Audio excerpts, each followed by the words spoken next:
Hello and welcome to the recap of Day 7 for Season 3 of the Rekef League. We are at the end of the season. All the matches have been played, the leaderboards are decided, and we can see about the overall winners and results of the season. So yeah, today we are going to do things a little bit differently because I'm going to start in Division 1 and we'll work from down there. Because as you all know, some players from Division 1 will move down, and some players from Divisions 2 and 3 will be promoted into Division 1. So that is why we're doing it top-down today. So we're starting at the top, and I'm going to talk a little bit about something. And at the end, we're going to once again take a look at the Hall of Fame, as always. And yeah, see who came on top, who came out on top there. So, without further ado, let us start with Season 3, Division 1. And just to take a look at the leaderboard of the last day, we have the Big Bogan Brigade winning 2-1 over Trailer Trash. I think we've already seen that at the end of the last recap. That match already had happened. Also, the Longfinger Jacks winning over the Greywood Guardians. Then we do have a tie for Avengorks versus the Crooked Ratlings. And then also it's a numbers game, so my team against Rob's Pondosaurus also playing a 1-1. So I finally managed to not lose against Rob and his Lizardmen. I'm so happy about that. But that brings us to this overall leaderboard. So we're going to start on top, and that's already where it gets awkward because I have to congratulate myself, once again, for winning the season. So it was already set in stone last day, but yeah, I have an undefeated record this season, so I'm pretty happy about that. 6-1-0, and yeah. Would else take first place? In second, we do have Kejiru/Rob with his Pondosaurus. In third, we have Lydia/Dave with his Greywood Guardians. In fourth, to my big surprise, actually, and probably all of our surprises, the Big Bogan Brigade, Ibrez's Chaos team, the fresh Chaos team, managed to come in fourth. So congratulations to all these four players for being able to stay in Division 1, because as we all know, places 5 to 8 will go down into Divisions 2 and 3. We need to mention here that Lydias is re-rolling his team into humans, and he's decided to... I gave him the option, do you want to stay in Division 1 with the new team, or do you want to go down a division? Because I don't want to force him to play in the high division if he doesn't want to with a fresh team.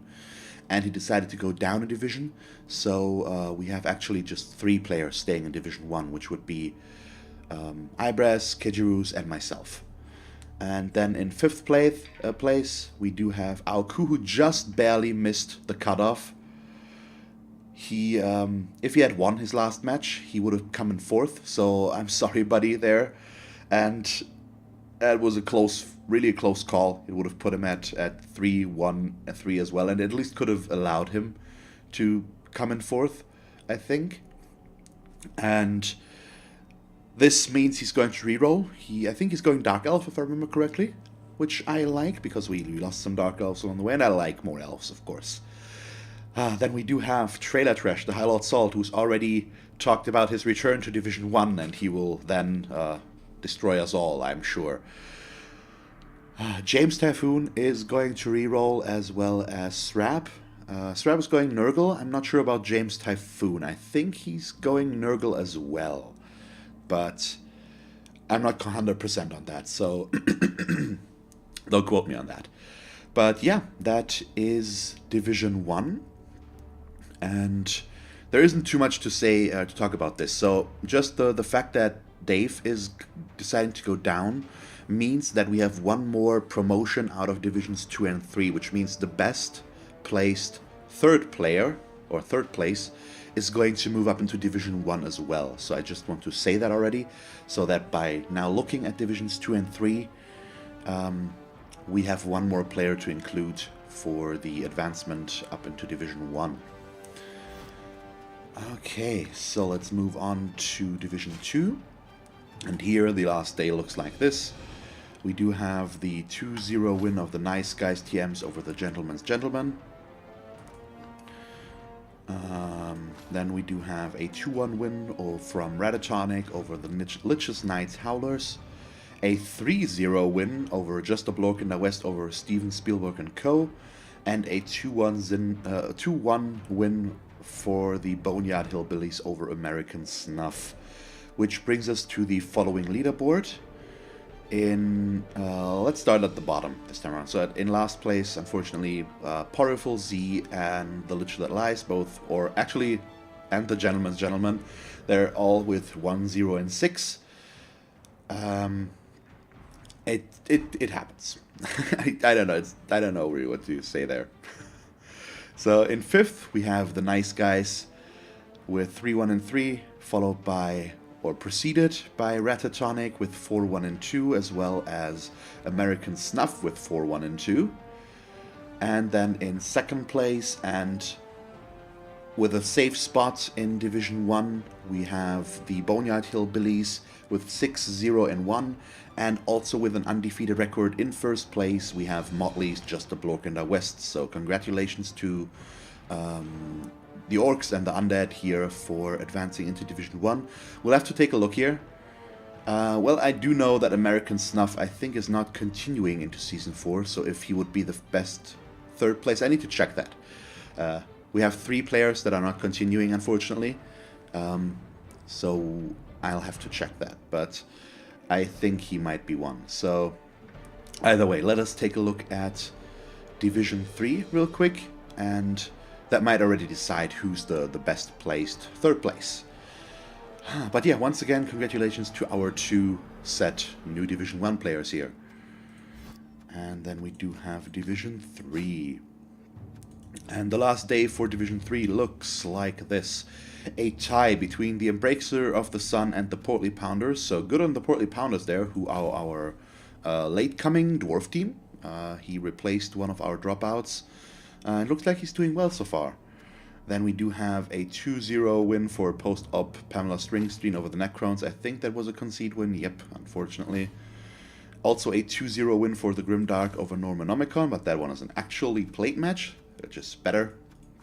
And then another tie to round it out between the Brittle Brutes and the Red Undead Redemption. And let's see. This brings us to the following leaderboard. In 8th place, we have 8th place. We have the Necrons. Then we do have the Portly Pounders. The Grimdark next in 6th. In 5th, we have Post-Op Pamela Springstein.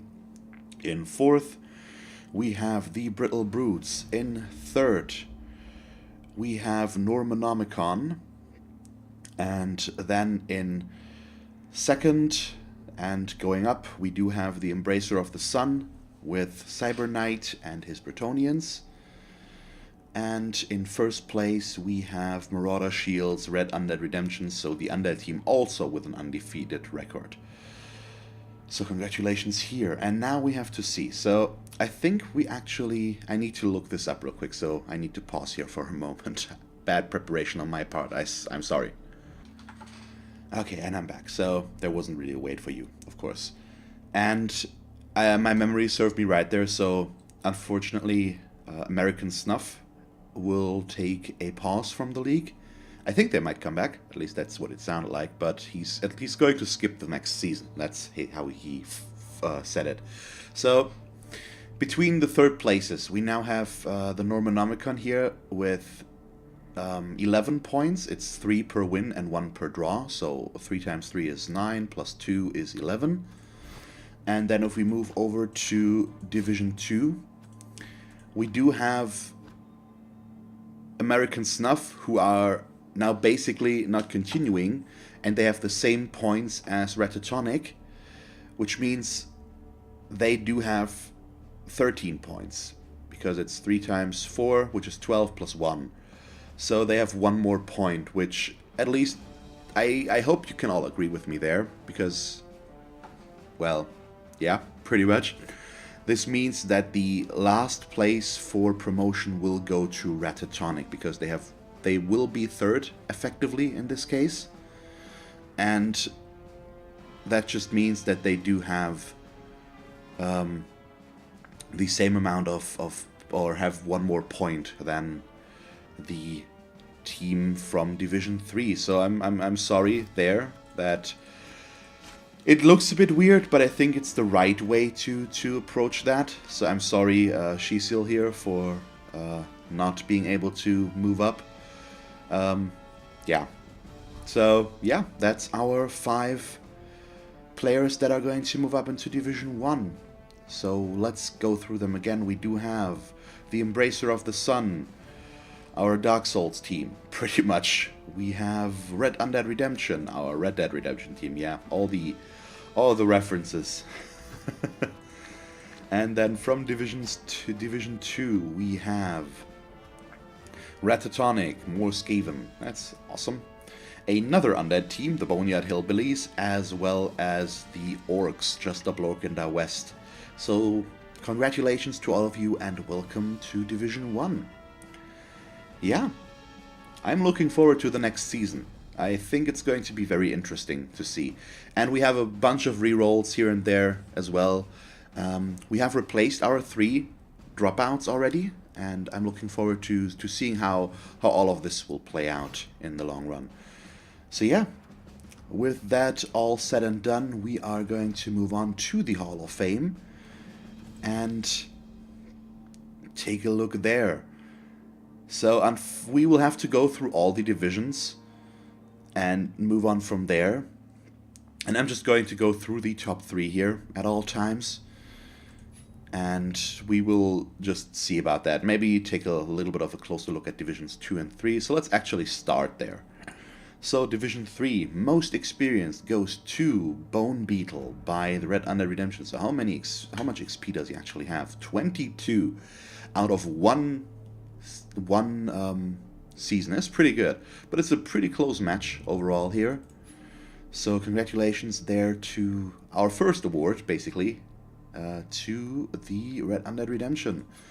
Next we have Most Violent, which is claimed by Icicle from the Brittle Brutes. And that is most injuries, I assume?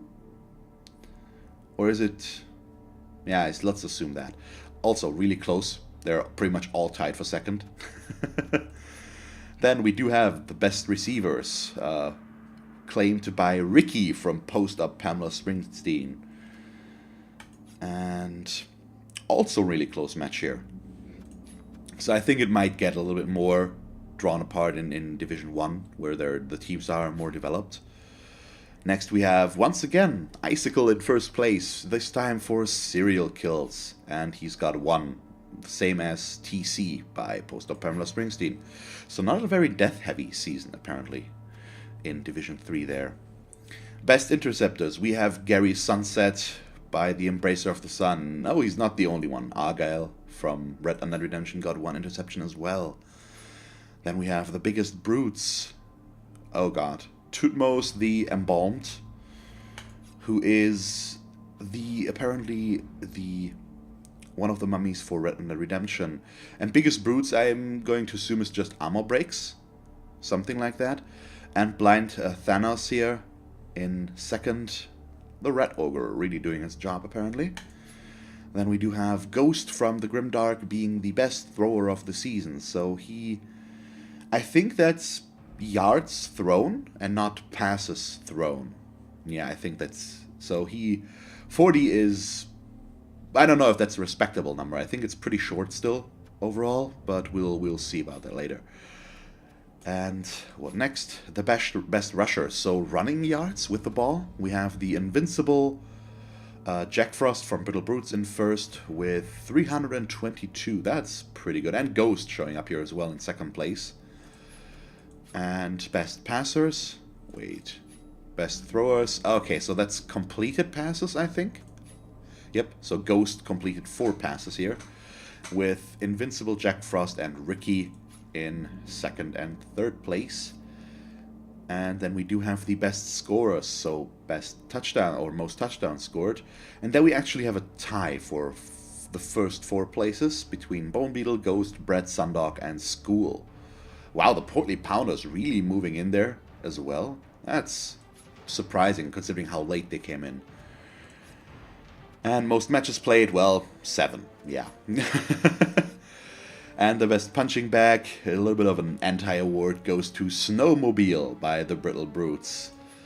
I never really took a look at those names, and now they're pretty fun. So it looks like the Brittle Brutes got a little bit of a punching bag because they take first and second place. And that is all the Hall of Fame awards for Division 2. So let's go to Division 2. And there we do have in first place, and actually in second place as well, players from the Boneyard Hillbillies, so Zap and Skeeter. And I can't pronounce that name. I don't know. But all really close together here as well in terms of experience, of course. Then Most Violent. Yeah, that name is going to haunt me. Ratatonic's Storm Vermin taking first place with 8 injuries. Wow. That's pretty good. That's more than 1 per game. Followed by others. Then in the category Best Receivers, we have Owen Hart by the Gentleman's Gentleman in first place, followed by Culpable Snarl from Ratatonic, and then Skeeter from the Boneyard Hillbillies. So actually 6 receptions. That's pretty good. Or receives. English. Difficult language. Next, we do have the serial kills. Do we have here? Yeah, this looks more like it. So, there's some deaths here. In first place, we have Doc Joe, Shiny Stuff Boone, and Cletus from Just a Block in the West or Boneyard Hillbillies, respectively, followed by some others. So this is a lot more like I wanted to look. So deaths all around, as it should be. Next, we do have the Best Interceptors, and here we have actually just one the entire season by Zeb. Next up, the Biggest Brutes, so that should include all armor breaks, where we once again have the bane of my existence in terms of how do I pronounce that name, with 11, followed by Grim Headwrencher and Billy the Big. Next up, we have the Best Throwers, who is, interestingly enough, Eddard Stark. Followed by Casual Corey and Jon Snow. So 90 yards is actually a lot better already in terms of distance thrown. And then we move on to the Best Rushers, where unsurprisingly, at least for me, the Skaven take the field. They're just the running team pretty much. Although it's a really close call here. As we can see, it's just 8 yards in difference there. So next up we have the Best Passers. Once again, Eddard Stark making a name for himself. I'm sorry, buddy. With 7 passes attempted. That's not completions, I think. I've already talked about that. Best scorers, or is it actually completions? I don't know. Best scorers. We do have a gutter runner, Culpable Snarl, in first place again with 6 touchdowns scored this season. That's pretty awesome. And then a really close call with 4 touchdowns each down to 6th place. And what else? Most matches played, it's still going to be 7. Yep. And best punching bags. Oh, Orcs actually. Dead Puny Harvey Pell in first place, followed by Kito of Moretime and Owen Hoffenmeister. Meester, whatever. Are pretty close here. But looks like they had some issues there. And that brings us back to most experienced, which we already covered. So, on to Division 1, where things are going to look differently, because here we do have teams that just have more matches played, for the most part. So, we do have most experienced, which goes to our all-favorite Spaghetti and Trousers, the player from the Longfinger Jacks. It's a Blitzer, I believe. The Agility 4 guy, don't miss my guess. So he's still in first. But after that, it once again gets really close in terms of experience. So we do have 3 players with 26, actually, followed by that. Next, we do have the most violent, and I already know that he's going to be very happy about that. The Highlord Salt's very own Barry Battery from Trailer Trash taking first place. I know I hate that guy. He's been hounding my elves, my poor elves. So Barry Battery, with actually just 5 injuries, apparently, the entire season. I assumed a bit more, but still, he's in first, so good on him. Okay.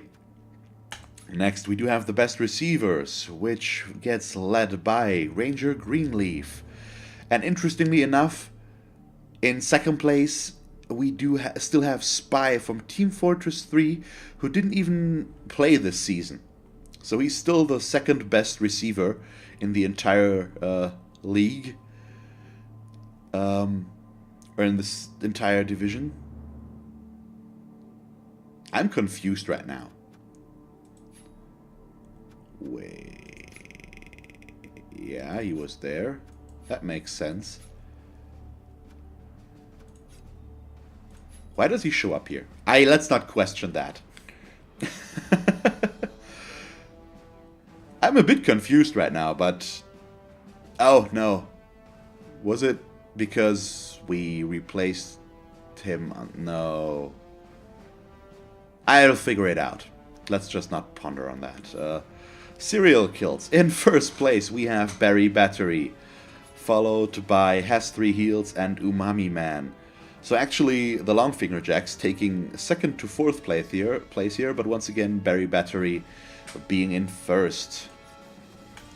Next, we have the best interceptors. I think I might have given him one at some point. So not a lot of interceptions here as well. Still not a big surprise. The Orc Machine interception probably hurt more. Next, we have the biggest brutes, and there we actually do have Fantastic in first, followed by another team that is not in what I'm confused, and then myself. Biggest brutes, Season 3, Division 1. How do these work? I'm confused right now. So should they... These guys are pretty sure. But Division 1? I need to see something here. I think it's because they are in here. Yeah, we have the School of Hard Blocks. And... No... I need to go into the divisions. I'm sorry for the delay here. I just need to figure this out for myself. And they are not here. So... I'm a bit confused as to why they show up on the leaderboard there. To be honest, I'm confused, but it's fine. So where were we? We were at...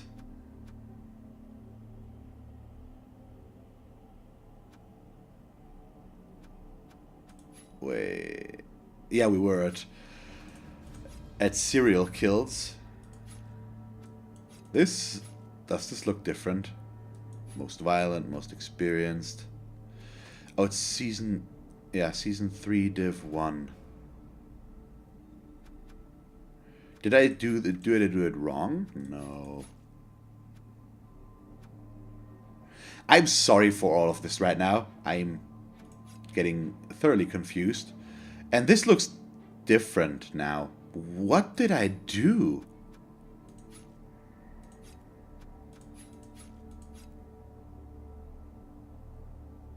Seriously, I didn't do something wrong, did I?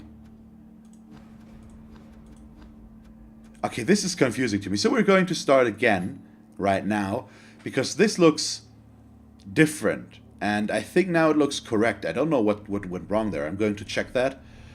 And maybe you can help me figure it out. So we're going to start again with most experienced. In first place, we now have actually Barry Battery with 48 experience, followed by Spaghetti and Trousers, and then the High Lord from the Greywood Guardians. What the hell happened there? I don't know. Next we have Most Violent. Yeah, most violent. We have Barry Battery with 11, which actually sounds much more reasonable. I think it showed here Division 1, Season 3 Division 1, but it actually was not Season 3. Or did I see something wrong? I don't know. So Barry Battery with a total of 11 injuries, which seems much more likely, followed by Pie from my team, and then the Big Cheese by the Crooked Ratlings. That's actually pretty impressive as well, considering it's their first season, or was their first season. Next we have best receivers, Bladesinger, Denmar, and well, actually all of the places taken up by the Greywood Guardians here. Yeah, there's no competition. Well, 99 and E are also in there with 4, but it's still pretty impressive. Next we have serial kills, which gets led by Fantastic from Pondosaurus, followed by Pi, and well, we do have a lot of 1s here. So we at least had some good deaths here. Then we have best interceptors. And actually trailer trashed. Apparently, wow, 3 interceptions in total and 1 by Umami Man for the Longfinger Jacks. Next we have the biggest brutes, where I'm in first place with Pi, followed by Goliork, and then Barry Battery. Ha! I beat Barry. So, that's more like it. Next we have best throwers, and Dave can probably be happy about that. The High Lord once again in first place, followed by 42, and then Spaghetti and Trousers. So, that's what decent passing yards looks like. Elves, they can throw. Well, high elves. Next we have best rushers, and there we have Drug Possession Doug in first place, followed by 42, and then E-Reptile Dysfunction 2. And yeah, the dwarves really trucking along there in their trailers in first place. Those dead eyes. Best passers, once again taken by the High Lord, followed by 42, and then Drug Possession Doug. So really not much to say there. Best passer, 14 passes. That's pretty respectable. It's 2 per game, actually. Next up we have best scorers, and there we do have Carlo Gorgonzola from the Crooked Ratlings, actually in first with 6 touchdowns scored, apparently, followed by Drug Possession Duck with 5, and then it gets a little more muddled. Next up, most matches played, 7. That's not surprising. I really wish they would just allow you to do an overall Hall of Fame, and not just per division or season and all that stuff. It would be more fun, because this is more important for matchmaking leagues and not like ours, because there's always going to be a player that has the most matches played. It's not that interesting. Next we have the best punching bags, and here we do have Feda Costello in first, followed by 42, and then Spaghetti and Trousers. These two are in a lot of the lists as well, with 6 and 4 respectively. Well, that's some others here. Oh yeah, I know that guy, maybe. Next we have, yeah, most experienced. So we're through. I don't know what happened here. I think I might have killed the game once again somehow, and it screwed up. So these guys really shouldn't have been in there. I don't know what I did wrong there. Maybe I did something wrong, or I was in the wrong thing here. No, then it wouldn't have shown.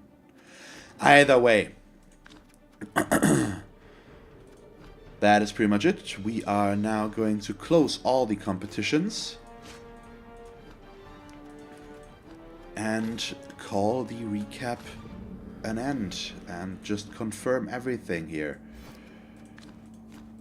So, congratulations once again to all of our winners, and actually our promoted players are going to get a little bit of a reward. I think it was James Typhoon, if I remember correctly, donated some Steam game codes for me to give out, and I was trying to figure out who I should give them to or how I could give them out, and I was considering going for Hall of Fame stuff, but there was just too much, and I couldn't really put all the divisions together to see who was best, and even that it would have been a fair fight.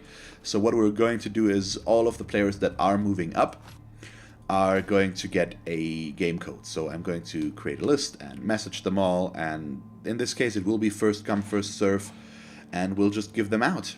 So yeah, I hope everybody can live with that. If not, it's still what I'm going to do. So, a little bit of a weird recap again because I got confused halfway through.